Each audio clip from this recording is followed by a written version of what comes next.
इतिहास का ये एक ऐसा सवाल है जो हमेशा पूछा जाता है। ब्रिटेन जैसा एक छोटा सा द्वीप, भारत जैसी इतनी बड़ी और अमीर सभ्यता पर राज करने में आखिर कामयाब कैसे हो गया? ये कहानी सिर्फ ताकत की नहीं है, बल्कि ये कहानी है चालाकी की, रणनीति की और सही समय पर सही चाल चलने की। तो चलिए सबसे पहले एक आम धारणा को तोड़ते हैं कि ये सिर्फ सेना या हथियारों का खेल था। क्या हो अगर असली वजह कुछ और ही हो? आइए मिलकर पता लगाते हैं। जरा इस नंबर पर गौर कीजिए, 25%। 1600 के दशक में पूरी दुनिया में जो भी सामान बनता था, उसका 25% यानी एक चौथाई हिस्सा अकेले भारत में बनता था। अब आप अंदाजा लगा सकते हैं कि हम कितनी दौलतमंद सभ्यता की बात कर रहे हैं। तो ये सब शुरू कैसे हुआ? देखिए, कहानी की शुरुआत होती है एक धोखे से। ये बात समझनी बहुत जरूरी है कि अंग्रेज यहां विजेता बनकर नहीं आए थे। वो आए थे व्यापारी बनकर, जिनकी नजर सिर्फ और सिर्फ मुनाफे पर थी। ये कोई एक दो दिन का प्लान नहीं था, ये सदियों लंबा, बहुत ही सब्र वाला खेल था। वो आए, व्यापार की इजाजत मांगी और फिर सालों तक चुपचाप यहाँ के हालात को, यहाँ की आपसी लड़ाइयों को समझते रहे। उनका पहला लक्ष्य साम्राज्य बनाना था ही नहीं, बस पैसा कमाना था। और यहीं पर सोच का फर्क साफ नजर आता है। अंग्रेज एक लंबी शतरंज की बाजी खेल रहे थे, जिसकी हर चाल बहुत सोची समझी थी। वहीं दूसरी तरफ भारतीय रियासतें आपस में ही लड़ रही थीं, छोटी छोटी जीतों और अपनी सल्तनत बचाने में उलझी हुई थीं। अब आते हैं उस सबसे बड़े फैक्टर पर, वो कमजोरी जिसका अंग्रेजों ने पूरा फायदा उठाया। उस समय का भारत कोई एक देश नहीं था, जैसा हम आज जानते हैं। उस वक्त का भारत कुछ ऐसा दिखता था, कई ताकतों का एक बिखरा हुआ नक्शा। मुगल थे, मराठा थे, नवाब थे, राजपूत थे, और ये सब अक्सर एक दूसरे के ही खिलाफ लड़ते रहते थे। और अंग्रेजों ने ये बात पकड़ ली। उन्होंने सोचा, इन सबसे लड़ने की जरूरत ही क्या है, जब इन्हें आपस में ही लड़वाया जा सकता है। और बस यहीं से शुरू हुआ उनका सबसे खतरनाक हथियार, डिवाइड एंड रूल। फूट डालो और राज करो।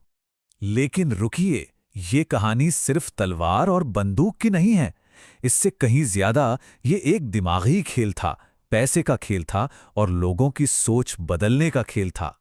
इसकी सबसे बड़ी मिसाल है 1757 की प्लासी की लड़ाई।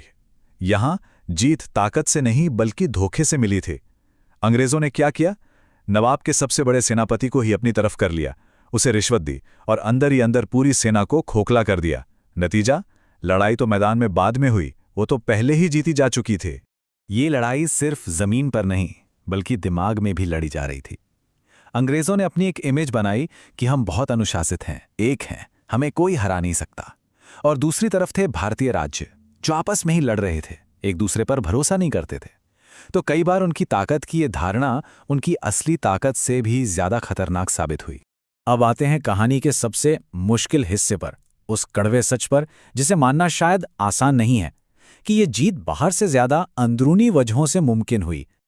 पावर वैक्यूम, इसका मतलब क्या होता है? सोचिए, जब कोई बहुत बड़ी ताकत अचानक कमजोर हो जाए तो उसकी जगह खाली हो जाती है ना। बस उस खाली जगह को ही पावर वैक्यूम कहते हैं।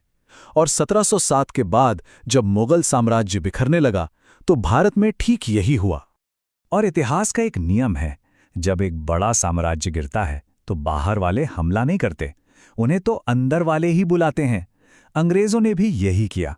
उन्होंने एक ताकतवर साम्राज्य को नहीं हराया, बल्कि एक बिखरते हुए साम्राज्य की खाली जगह को भर दिया, कई बार तो स्थानीय शासकों के बुलावे पर ही। और यहीं वो सच सामने आता है जो चुपता है, कि ब्रिटेन ने भारत को अकेले नहीं जीता। सच तो ये है कि भारत को जीतने में कुछ भारतीयों ने ही मदद की। कई राजाओं और नवाबों ने अपने पड़ोसियों को हराने के लिए अंग्रेजों का साथ दिया। उन्होंने निजी फायदे को देश से ऊपर रखा। तो उनका तरीका क्या था? देखिए, उन्होंने पहले देश पर कब्जा नहीं किया, पहले देश की तिजोरी पर कब्जा किया। व्यापार के रास्ते अपने कंट्रोल में लिए, टैक्स वसूलने का अधिकार ले लिया और फिर बैंकिंग सिस्टम पर हावी हो गए। और सीधी सी बात है, जिसके पास पैसा होता है, सेना भी उसी की होती है। तो चलिए अब इन सारे धागों को जोड़ते हैं और अपने पहले सवाल पर वापस आते हैं कि असली वजह क्या थी। तो असल में हुआ क्या था? देखिए, भारत राजनीतिक तौर पर बटा हुआ था। यहाँ के शासक अपने छोटे छोटे फायदों के लिए लड़ रहे थे। अंग्रेजों ने इस फूट का इस्तेमाल करने में महारत हासिल कर ली थी।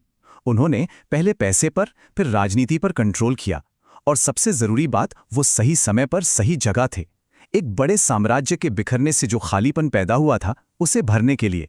अगर पूरी कहानी को सिर्फ एक लाइन में कहना हो तो वो ये होगी, भारत ने अपनी आज़ादी खोने से पहले अपनी एकता खो दी थी।